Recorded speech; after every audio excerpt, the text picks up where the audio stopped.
আরও এক ধাপ এগোলো মোদির এক দেশ এক ভোট নীতি। কেন্দ্রীয় মন্ত্রিসভায় ছাড়পত্র এক দেশ এক ভোট বিল আগামী সপ্তাহে এই বিল পেশ করা হতে পারে সংসদে। এই নীতি যুক্তরাষ্ট্রীয় কাঠামো এবং সংসদীয় গণতান্ত্রিক ভাবনার পরিপন্থী, অভিযোগ বিরোধীদের।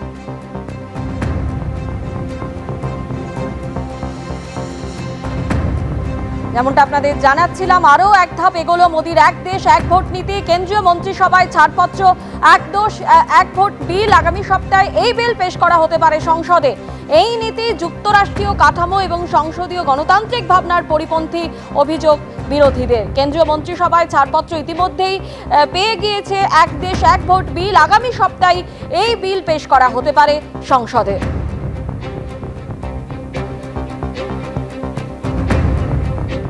এসএসসি মামলার শুনানি আগামী বৃহস্পতিবার। নির্ধারিত হবে প্রায় 26,000 চাকরিজীবীর ভবিষ্যৎ।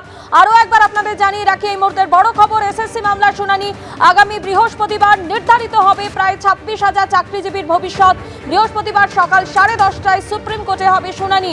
এ বিষয়ে বিস্তারিত জানতে কথা বলবো আমাদের দুই প্রতিনিধি আমাদের সঙ্গে রয়েছেন। নিউজ রুম থেকে রয়েছেন আমাদের প্রতিনিধি অতনু হালদার, অন্যদিকে আরেক প্রতিনিধি সৌভিক মজুমদার আমাদের সঙ্গে রয়েছেন।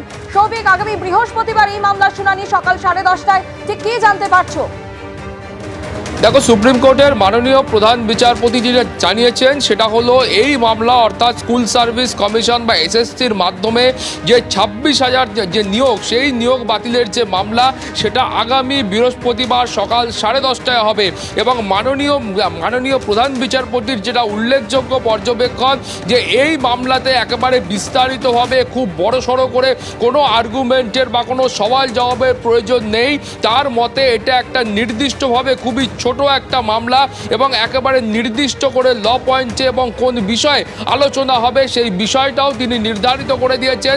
প্রথমত তিনি বলেছেন যে এখানে আলোচনা করার জায়গা রয়েছে দুটো, যে এক পুরো নিয়োগ প্রক্রিয়াটা অর্থাৎ 2016 সালে যে নিয়োগ প্রক্রিয়া সংগঠিত হয়েছিল স্কুল সার্ভিস কমিশনের মাধ্যমে, সেই নিয়োগ প্রক্রিয়া যারা চাকরি পেয়েছিলেন সেই নিয়োগ প্রক্রিয়াটা পুরো বাতিল করা হবে কিনা এক, এবং দুই, খুব স্পষ্ট করে বলা হয়েছে যে সেখান থেকে বৈধ যারা চাকরি প্রাপক অর্থাৎ যারা কোনো রকম অন্যায় করেননি, কোনো রকম র্যাঙ্ক জাম্প করেননি, কোনো রকম সাদা খাতা জমা দেননি এবং যারা বৈধভাবে টাকা না দিয়ে চাকরি পেয়েছিলেন, তাদের চাকরি বহাল রাখা সম্ভব কিনা, অর্থাৎ এই পৃথকীকরণটা কারা বৈধ, কারা যোগ্য এবং কারা অবৈধ এবং কারা অযোগ্য, এই পৃথকীকরণটা বা এই ভাগ করাটা সম্ভব কিনা, সেইটা নিয়েই আলোচনা হবে। এবং প্রধান বিচারপতি নির্দিষ্ট করে বলেছেন যে এই মামলার ক্ষেত্রে যারা আইনজীবী রয়েছেন তারা একেবারে নির্দিষ্ট করে শুধুমাত্র এই বিষয়ে তারা কিন্তু সওয়াল জবাব করবেন, অন্য বিষয়ে সওয়াল জবাব করার কোনো রকম প্রয়োজন নেই। আজকে যখন শুনানি শুরু হয় সেই সময় তোমাকে বলবো, আইনজীবীরা বলেন যে এভিডেন্স অ্যাক্টের 65B ধারা নিয়ে তারা আলোচনা করতে চান, সওয়াল জবাব করতে চান। মাননীয় প্রধান বিচারপতি তৎক্ষণাৎ সেই আবেদন খারিজ করে দেন এবং তিনি বলেন যে এই মামলার ক্ষেত্রে এভিডেন্স অ্যাক্টের 65B নিয়ে আলোচনা করার কোনো প্রয়োজন আছে কিনা, অর্থাৎ ইলেকট্রনিক যে তথ্য প্রমাণ আছে সেগুলো মামলার ক্ষেত্রে কতটা গ্রহণযোগ্য, এই ধরনের বিষয় নিয়ে আলোচনা করার কার্যত কোনো রকম প্রয়োজন নেই। খুব ছোট একটা মামলা তিনি এইভাবেই ব্যাখ্যা করেছেন এবং সেটা আগামী বৃহস্পতিবার সকাল 10:30টায় হবে। এবং একেবারে নির্দিষ্ট করে তিনি বলেছেন যে এখানে শুধুমাত্র এই বিষয় নিয়ে আলোচনা হবে যে পুরো নিয়োগ প্রক্রিয়া বাতিল হচ্ছে নাকি যে আলাদা করার যে কাজটা সেই কাজটা তারা করতে সক্ষম হবেন, স্কুল সার্ভিস কমিশন সেই কাজটা করতে সক্ষম হবে। শুধুমাত্র এই বিষয়টা নিয়ে আলোচনা হবে। তার কারণ তুমি জানো যে এই মামলা দীর্ঘদিন ধরে সুপ্রিম কোর্টে বিচারাধীন রয়েছে, সওয়াল জবাব একাধিকবার হয়েছে।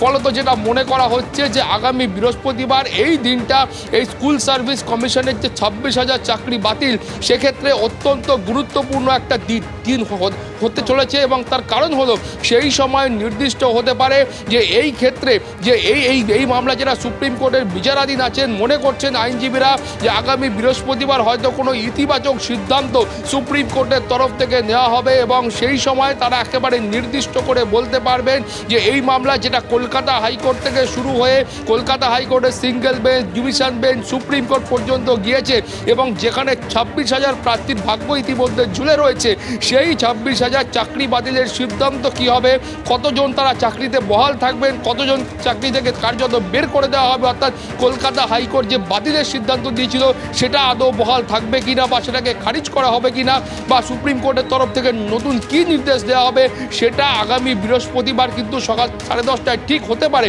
এমনটা আইনজীবী মহল তারা ব্যাখ্যা করছেন। এবং তুমি জানো যে যখন কলকাতা হাইকোর্টের তরফ থেকে এই চাকরি বাতিল করা হয়, সেই সিদ্ধান্তকে চ্যালেঞ্জ করে সুপ্রিম কোর্টের যারা এই চাকরিতে বহাল ছিলেন তারা সুপ্রিম কোর্টে গিয়েছিলেন, এবং সেই মামলার প্রেক্ষিতেই কিন্তু সুপ্রিম কোর্টে এতদিন পর্যন্ত এই বিচার পর্ব চলছে। এবং আজকে মাননীয় প্রধান বিচারপতি একেবারে নির্দিষ্ট করে বলেছেন যে আগামী বৃহস্পতিবার শুনানি হবে, এবং সেই সময় কোন বিষয়ে আলোচনা হবে, সওয়াল জবাব হবে, সেটাও কিন্তু তিনি কার্যত একেবারে নিশ্চিত করে দিয়েছেন।